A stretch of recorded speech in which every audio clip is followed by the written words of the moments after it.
So, next problem po is problem number 2.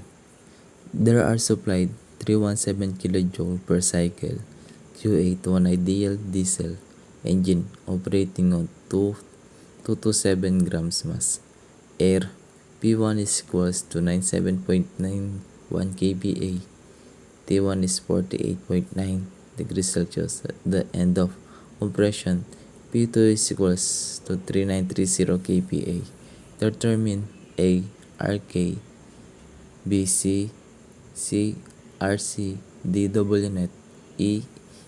N.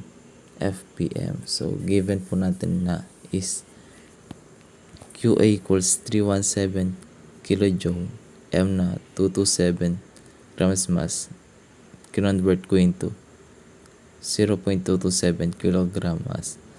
P1 na 97.91 kPa. So, T1 na 48.9 degrees Celsius. Nagad ako ng 273 para maging siyang absolute temperature. So, 321.9 Kelvin yung ating T1. P2 na 3930 kPa. So, for the RK naman po. For the RK is meron tayong formula na V1 over V2. So, para magamit natin yung formula na yan na V1 over V2 is kailangan meron tayong V1. So, paano natin kukunin si V1? Dito kinuha ko si V1 using the formula na P1 V1 equals MRT1. So, dinerive ko lang siya, magiging siyang MRT1 over P1, where yung R ko na ginamit dito is 0.287 kJ over kilogram mass Kelvin. So, substitute lang ako na value dito na M natin is 0.227 kg mass times R na 0.287 kJ over kilogram mass Kelvin times T1 natin na meron sa given na 321.9 Kelvin over P1 natin na 97.91. Convert ko siya into PA na 9790 PA. So, para maging siyang yung PA natin is equal siya sa Newton over square meter. So, nag-times ako ng 1,000 dito na Newton meter over kilojoule para makancel yung ating kilojoule dito. So, cancel tayo ng mga unit. Kilogram mass cancel. Kilojoule cancel. Kelvin natin is cancel. And Newton is cancel. So, matitira nating unit dito is cubic meter. So, V1 na nakuha ko dito is 0.214 cubic meter. Meron na tayong V1. So, next naman na kukunin natin is yung ating V2. V2 is 1 to 2. Formula na ginamit ko dito is P1 V1 equals P2 V2 raised to K. So, nag-times ako ng 1 over K dito para makancel yung ating K. So, yung formula na nakuha ko is V2 equals B1 times P1 over P2 raised to 1 over K. After mo makuha yung final formula, substitute ka na ng iyong mga value na V1 natin is equal siya sa 0.214 cubic meter times P1 natin na nasa given na 97.91 kPa and over P2 na 3930 kPa raised to 1 over K natin na 1.4. Cancel yung ating kPa dyan. So, yung matutirang unit natin is cubic meter. V2 natin is equals sa 0.015. So, meron na tayong V1 at meron na tayong V2. So, pwede na natin ma-solve yung ating RK. RK equals V1 over V2 equals V1 0.214 cubic meter over V2 na 0.015 cubic meter. So, yung RK ko dito is 14.267.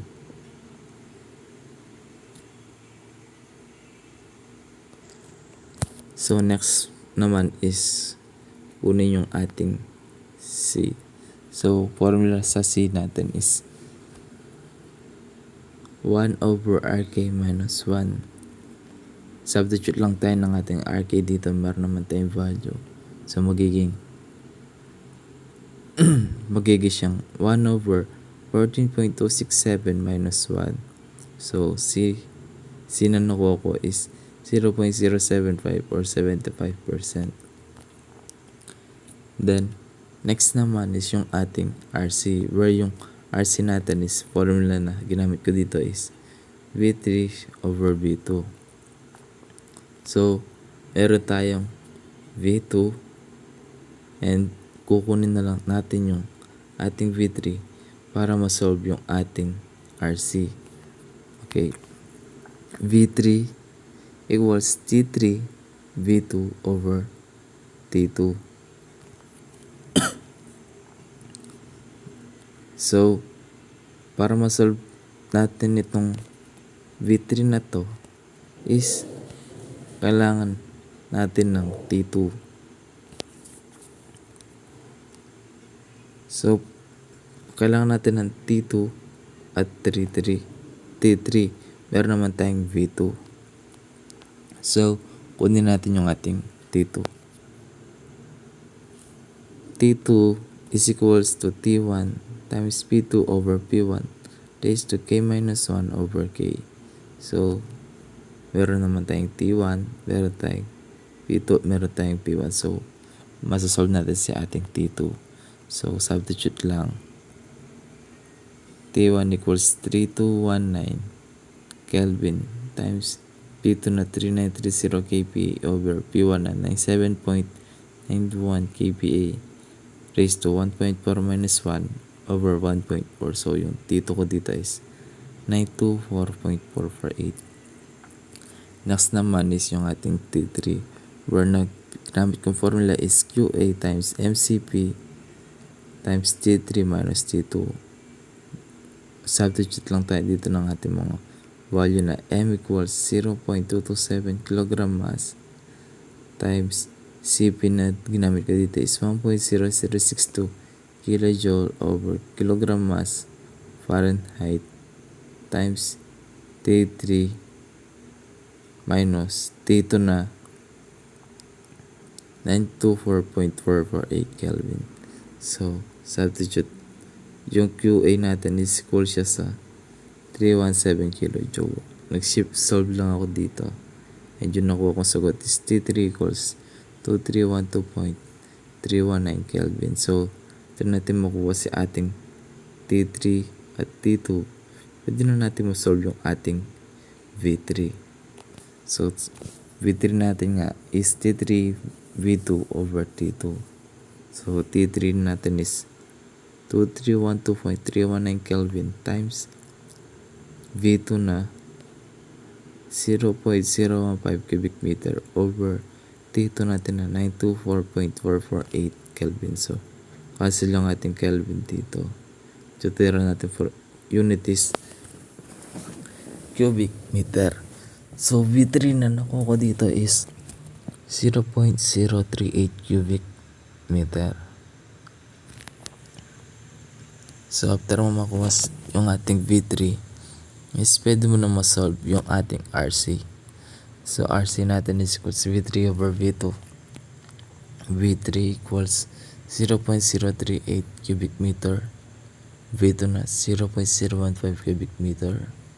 And yung C na nakuha ko dito is 2.533. Cancel yung ating cubic meter. So next naman na kinuha ko is W net. So W net is equals to QA minus QR.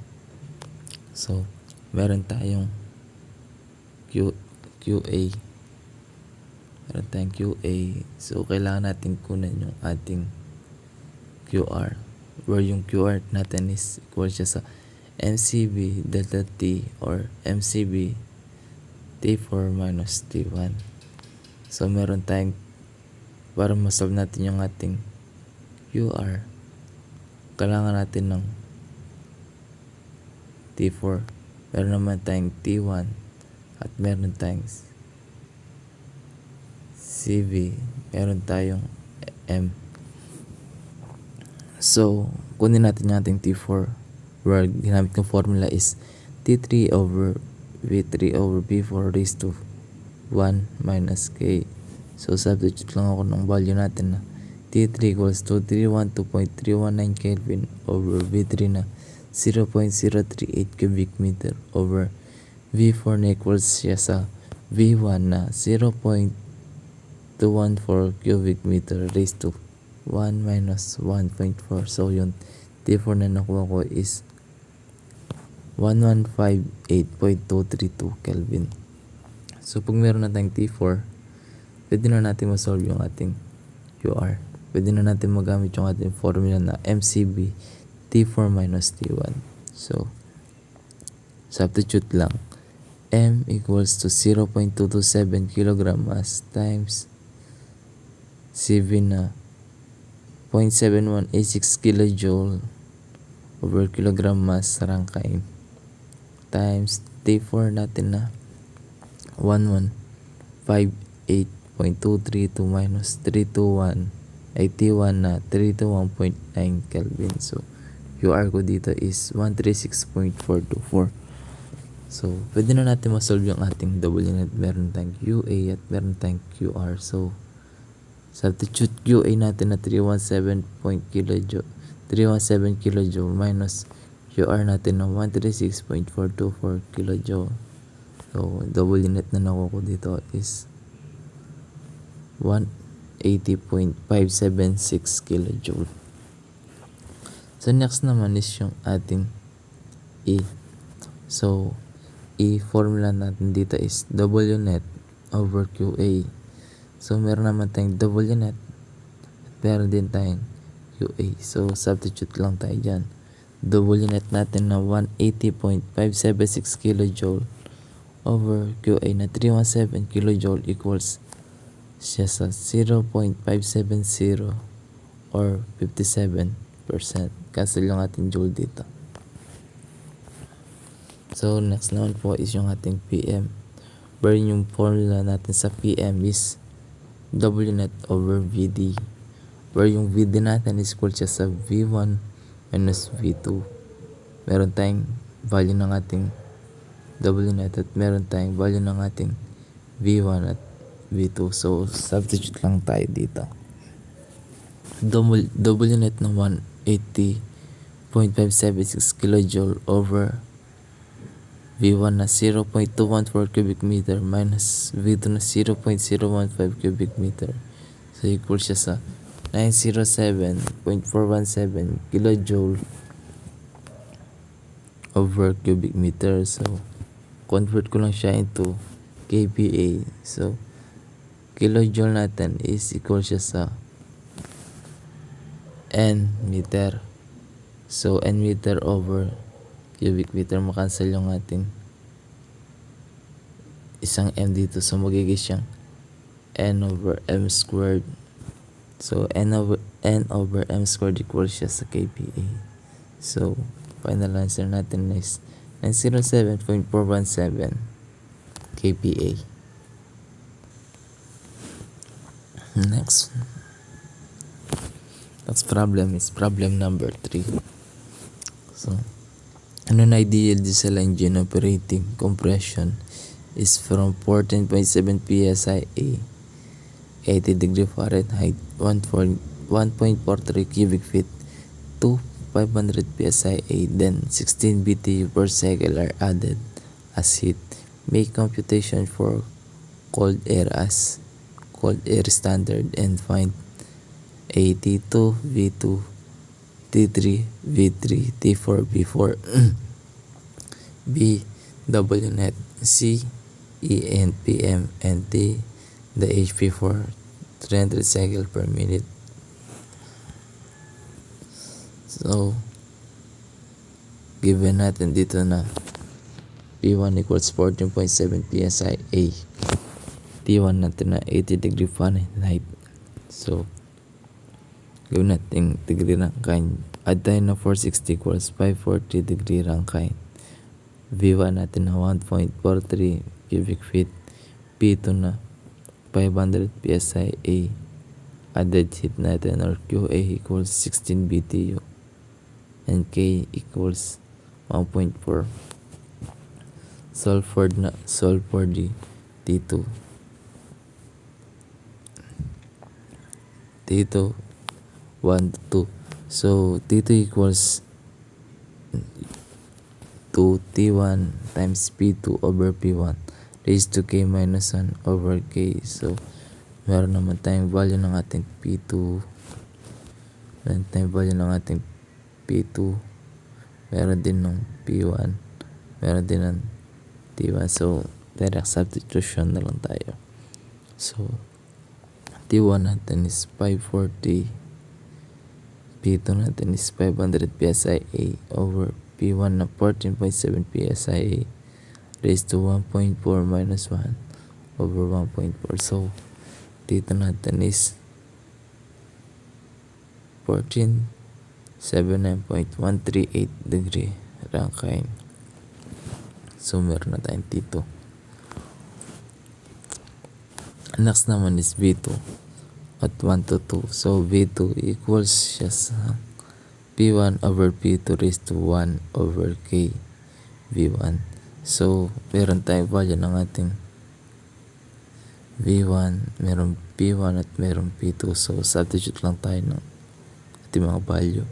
V1 equals yung 1 sa 1.43 cubic feet times P1 natin na 14.7 psi A over P2 natin na 500 psi A raised to 1 over K na 1.4. So yung V2 na nakuha ko dito is 0.115 cubic feet. So yun na yung ating V2. So next naman na kinuha ko is yung T3. T3 ginamit kong formula is QA equals MCP T3 minus T2, wherein yung CP ko dito na ginamit ko dito is 0.24 BTU 1 mass degree Rankine. So meron tayong QA, wala tayong M, meron tayong CP, meron tayong T2,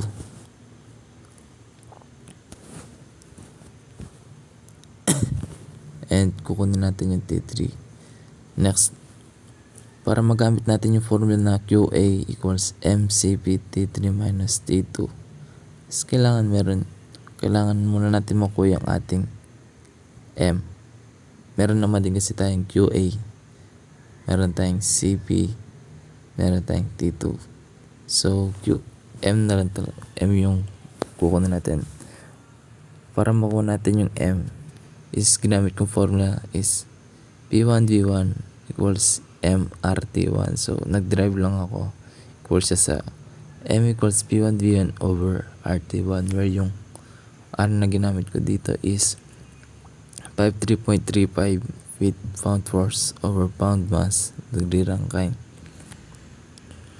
So meron naman tayong P1, meron tayong V1, meron tayong R at meron tayong T1. So direct substitution lang tayo para makuha yung ating M.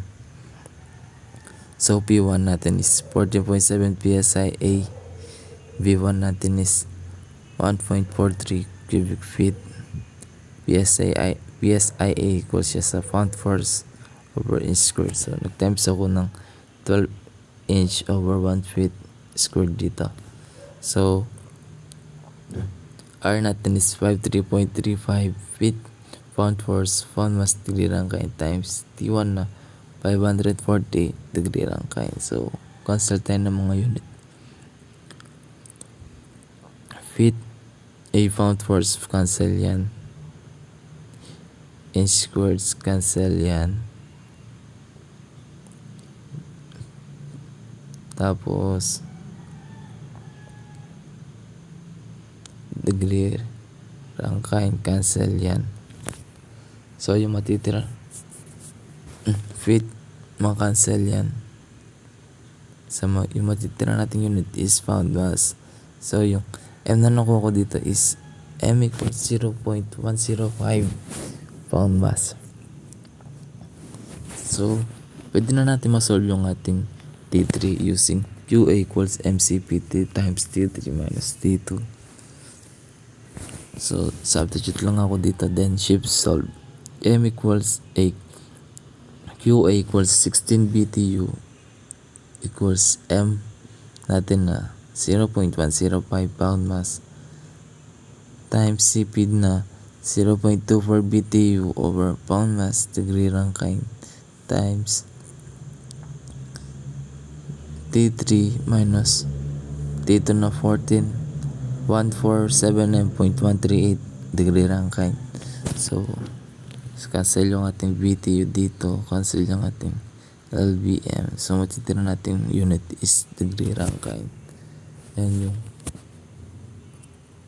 T3 na nakuha ko is 2114.059 degree Rankine.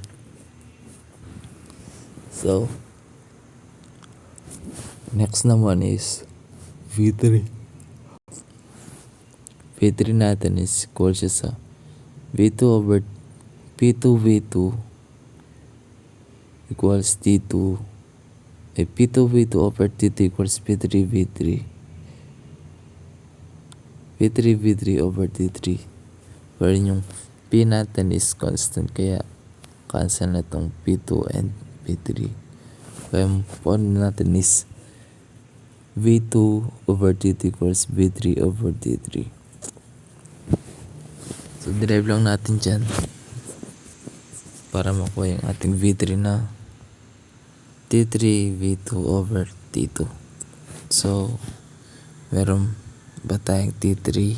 Meron tayong T3. Meron ba tayong V2? Meron tayong V2. And meron tayong T2. So, pwede na natin makuha yung ating V3. Substitute lang tayo ng ating mga value. T3 natin is 2114.059 degree Rankine times V2 natin na 0.115 cubic feet over T2 natin na 147.138 degree Rankine. So, cancel yung ating degree Rankine dito. Matitira natin unit is cubic feet. So, V3 natin is 0.164 cubic feet. Next naman is yung ating T4. So, T4 at 3 to 4. So, formula natin is 3 over T4 equals V3 over V4 raised to 1 minus. Okay, so derive lang tayo ng formula dito, plus multiply, then divide tayo ng V3 over V4 raised to 1 minus K. Kaya yung formula na nakuha ko is T4 equals T3 over V3 over V4 raised to 1 minus K, wherein yung V4 ko dito is equal siya sa V4 equals V1. Substitute lang tayo kasi meron na tayong T3, V3 at V4. So, substitute tayo. T3 equals to 114.059 degree Rankine over V3 na 0.164 cubic feet over 1.43 cubic feet raised to 1 minus 1.4. So, yung T4 na nakuha ko dito, cancel muna natin ating cubic feet. So, unit natin na degree Rankine. So, nakuha ko dito na T4 natin is 889.038 degree Rankine. So, next naman is yung ating P4 at 3 to 4. So, formula na ginamit ko is P3V3 equals P4 P3V3 raised to K equals P4V4 raised to K. So, nag-divide ako ng P4 raised to K para makancel to. At para makuha yung ating P4 na equals siya sa P3 over times V3 over V4 raised to K. Note po natin dito is yung P3 natin is equal siya sa P2. So, okay. Check natin kung meron tayo ng mga value.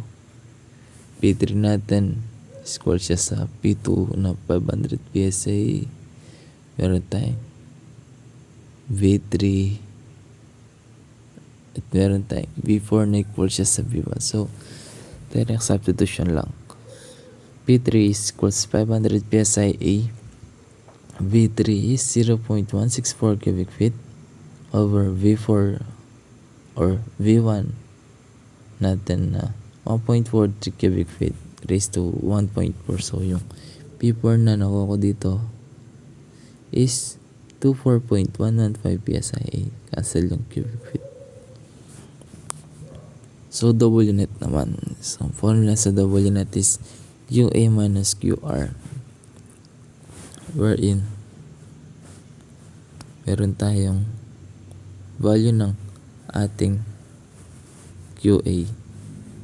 So, kunin na lang natin yung ating QR. So, QR natin formula is MCV times T1 minus T4. So, meron tayong M natin, meron tayong CV na ginamit is 0.07 BTU pound mass. Tignan kainit, meron tayong T1 at meron tayong T4. So, substitute lang tayo. M equals 0.10.5 pound mass times CV natin na 0.17 BTU over pound mass degree Rankine times T1 minus T4 natin 540 degree Rankine minus 889.03 degree Rankine. So, cancel yung ating LBM, cancel yung ating degree Rankine. So, titira natin unit is BTU. UR natin is 6.267 BTU. So, after natin makuha yung ating UR, pwede na natin masolve yung ating W net. QA minus QR or QA equals 16 BTU minus QR na 6.267 BTU. So, yung W net na nakuha ko dito is 9.74 BTU. Next naman is yung ating E, where yung E natin formula is W net over QA. Meron tayong W net, meron tayong QA. So, substitute lang tayo. W net is equals to 9.74 BTU over QA na 16 BTU. So, yung E na nakuha ko is 0.609 or 60.9%. Next naman is yung ating PM.